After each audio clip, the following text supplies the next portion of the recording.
March 17, 1943, 2:47 a.m., North Atlantic, 340 miles southwest of Iceland. The water temperature was 39 degrees Fahrenheit, cold enough to take a man in 11 minutes.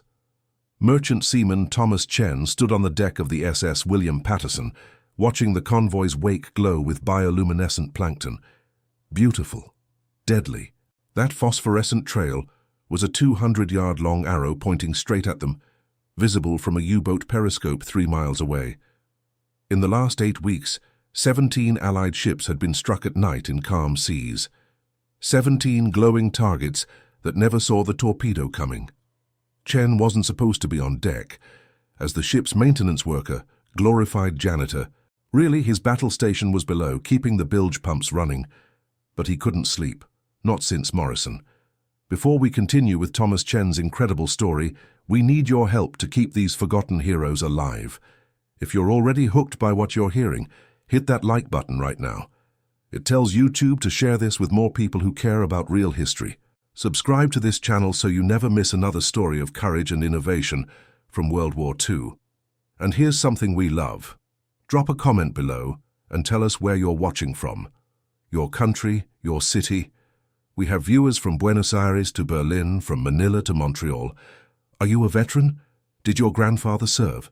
Do you have a connection to this war? We want to hear from you. Now back to March 17, 1943, where Thomas Chen was about to notice something that would change naval warfare forever. Thomas Chen was 34 years old, ancient by convoy standards, a Chinese-American from San Francisco's Chinatown who'd spent 12 years mopping floors at the Fisherman's Wharf docks before the war. He knew ships, he knew water, and he knew that the ocean could betray you in ways most sailors never considered. He was 5'6", weighed 140 pounds soaking wet, and had been rejected by the Navy 3 times. Insufficient physical standards, they said, so he joined the Merchant Marine, where they cared more about whether you could work than whether you looked good in dress whites. They assigned him to maintenance, mops and buckets, cleaning heads and swabbing decks.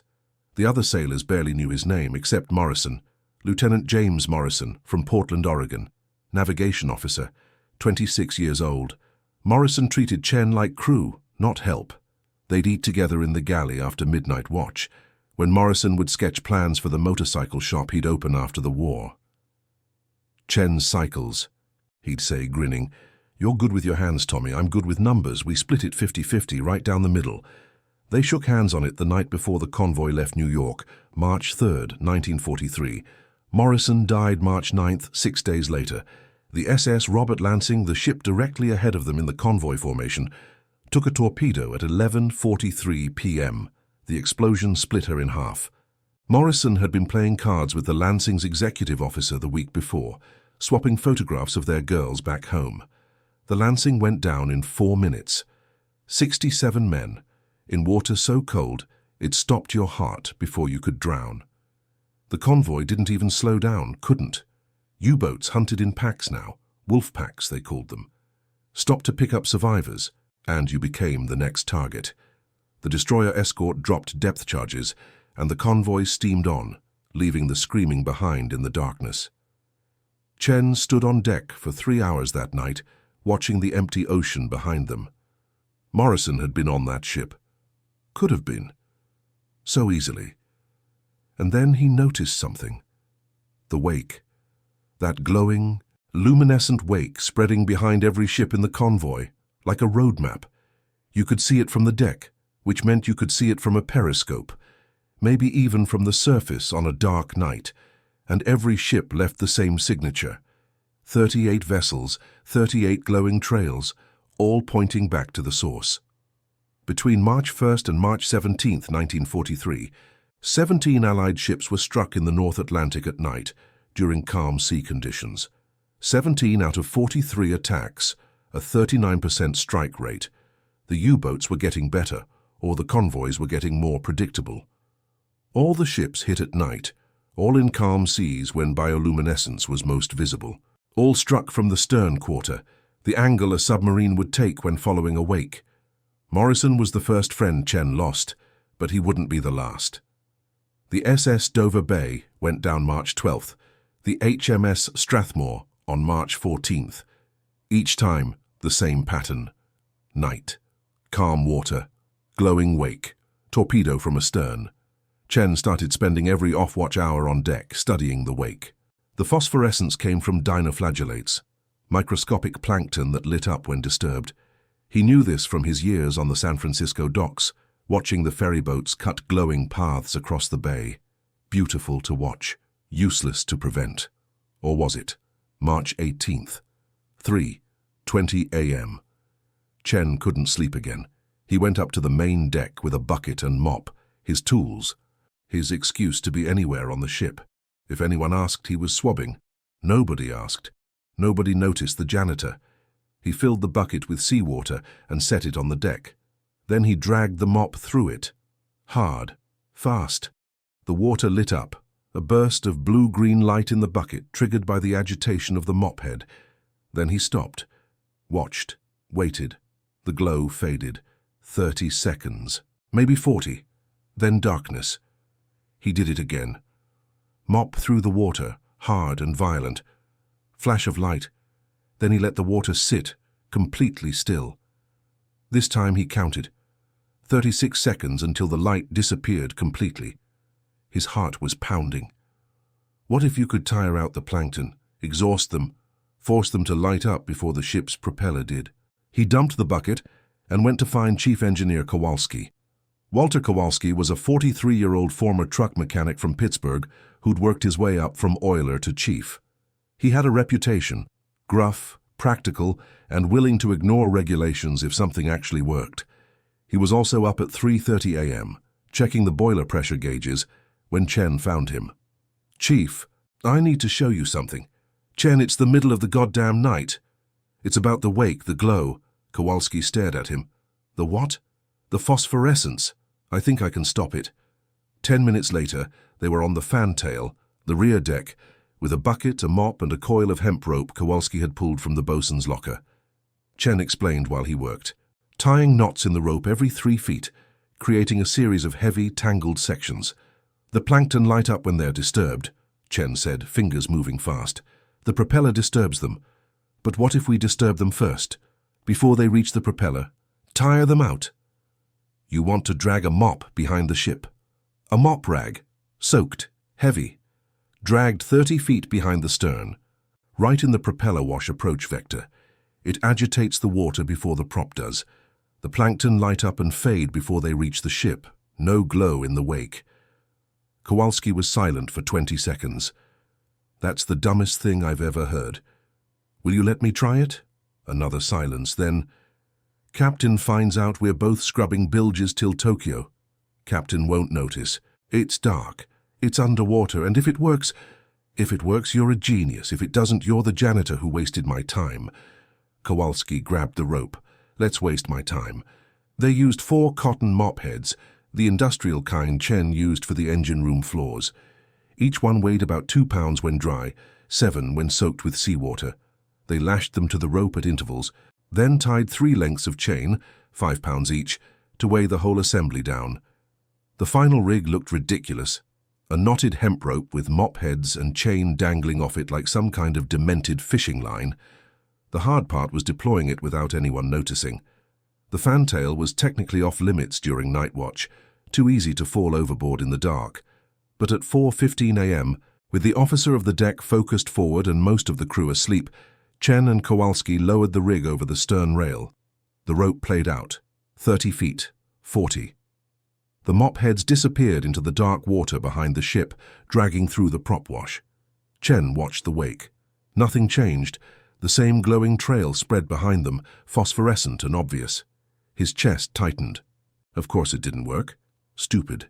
Embarrassing. "Give it a minute," Kowalski said quietly. They waited. The rope thrummed with tension, the mop heads dragging through the water somewhere below, invisible. The wake glowed.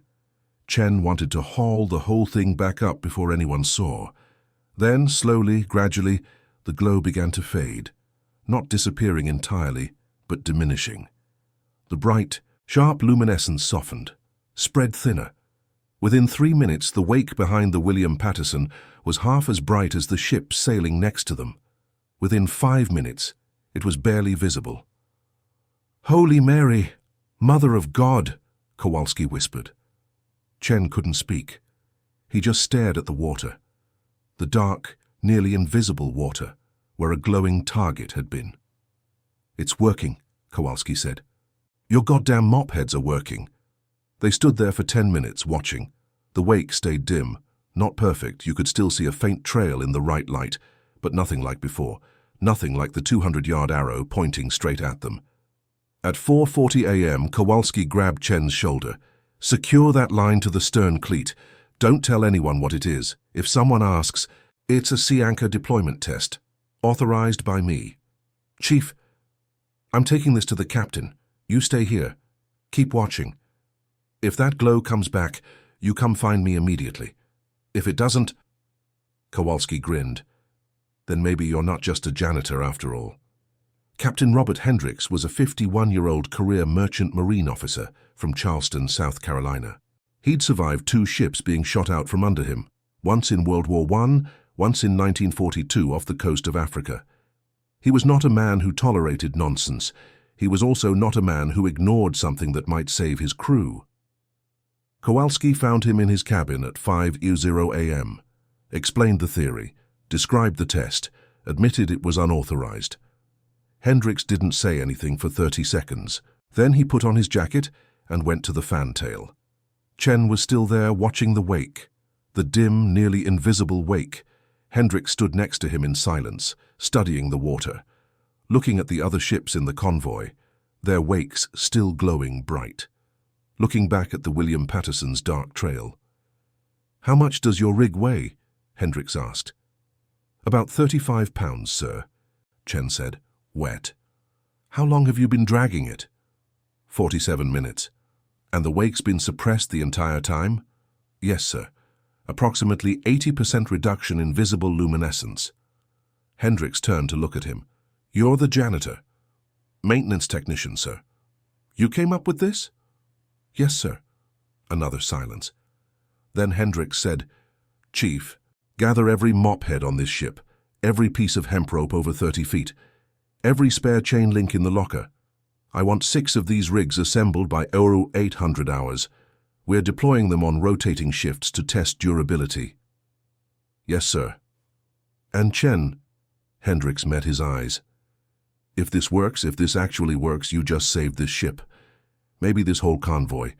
But if I catch you doing unauthorized deck operations again without clearing it through your chain of command first, I'll have you scrubbing heads until Berlin falls. Understood?"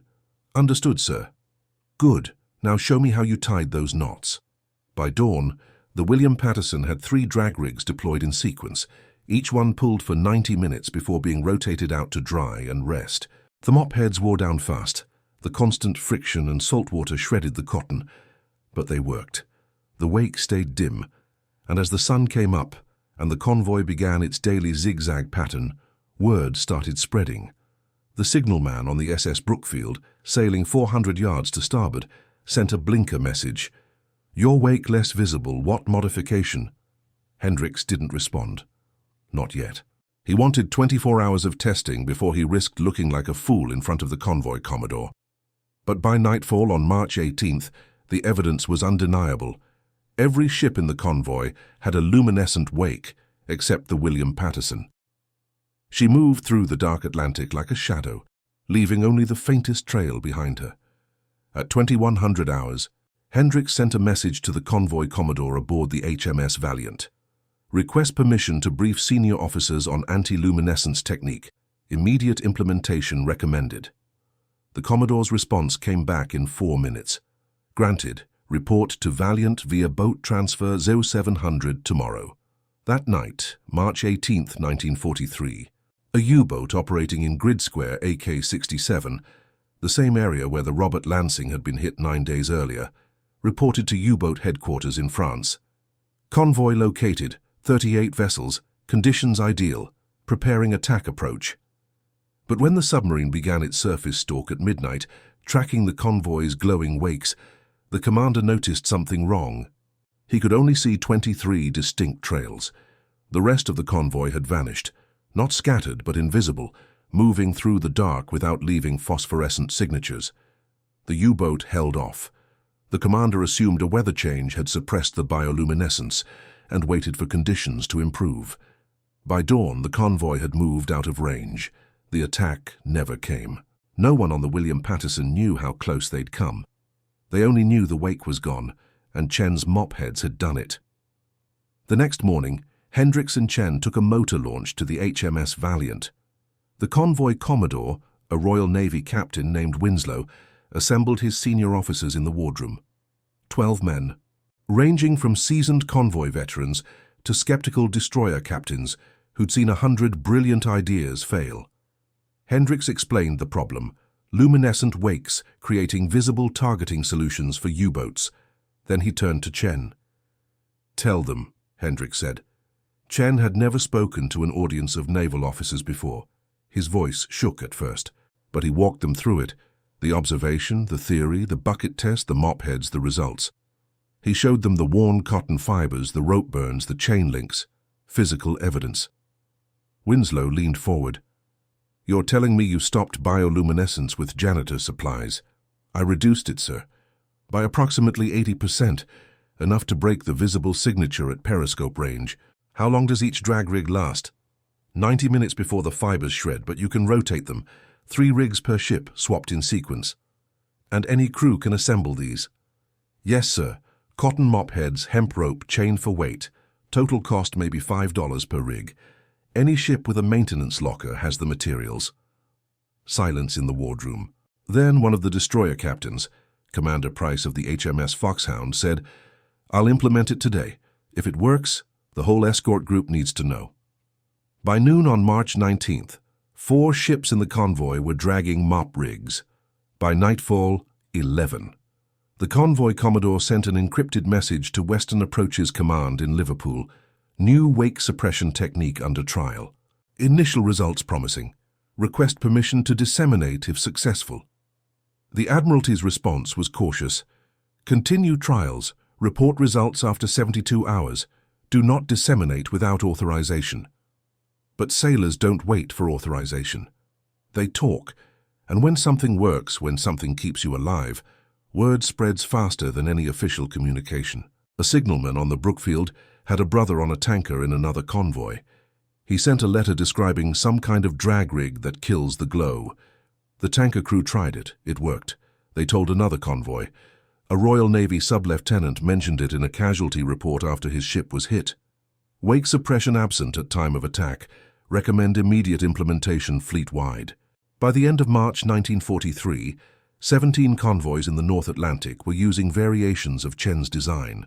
Most of them had no idea who'd invented it.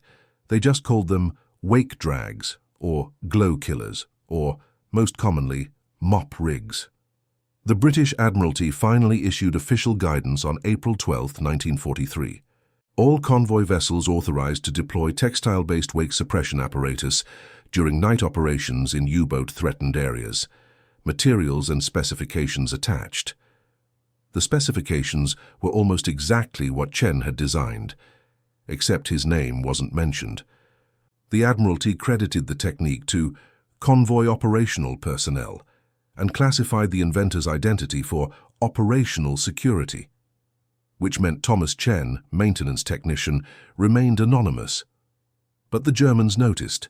U-boat commanders started reporting difficulty tracking convoys at night. Intelligence officers in France intercepted British signals mentioning wake suppression measures.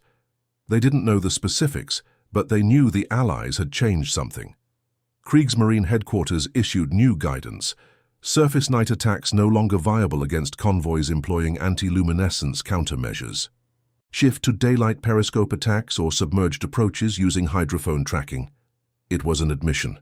The invisible highway was closed.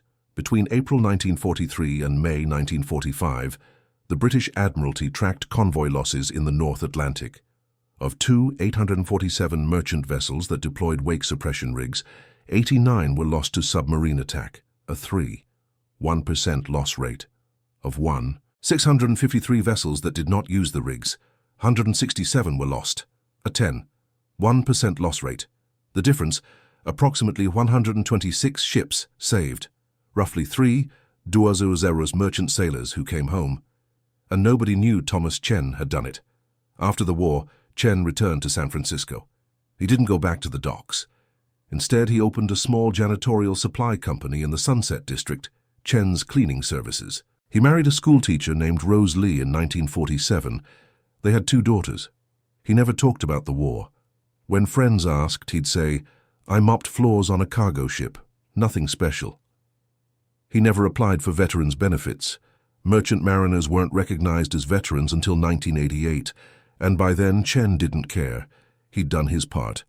That was enough. In 1973, a British naval historian named Geoffrey Morton was researching U-boat countermeasures and came across a reference in declassified Admiralty files. Textile wake suppression apparatus introduced March 1943 via convoy SC-121 operational personnel. Morton tracked down convoy rosters, found the William Patterson, found Captain Hendricks's after-action reports, unclassified but buried in archives. Hendricks had written, "Credit for anti-luminescence technique. Maintenance technician Thomas Chen. Recommend commendation." No commendation was ever issued. Morton wrote to Chen in San Francisco. Chen was 64 years old. He wrote back, "I appreciate your interest, but I was just doing my job. A lot of sailors did a lot more." Morton published his findings in a 1975 academic journal, Maritime Technology Innovations in World War II. The article was 17 pages long. Chen got 2 paragraphs.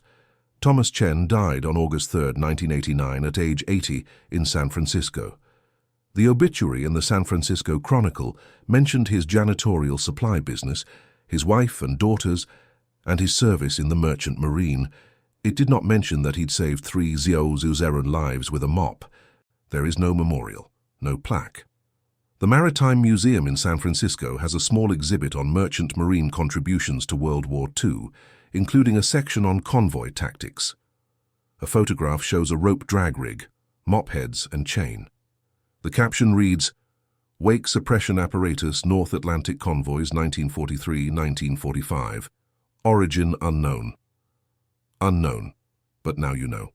You know that a 5'6" janitor from Chinatown noticed something no admiral had seen. You know he tested it with a bucket at 3 a.m. You know he risked discipline to deploy it. You know it worked. And you know the Navy took credit while he mopped floors.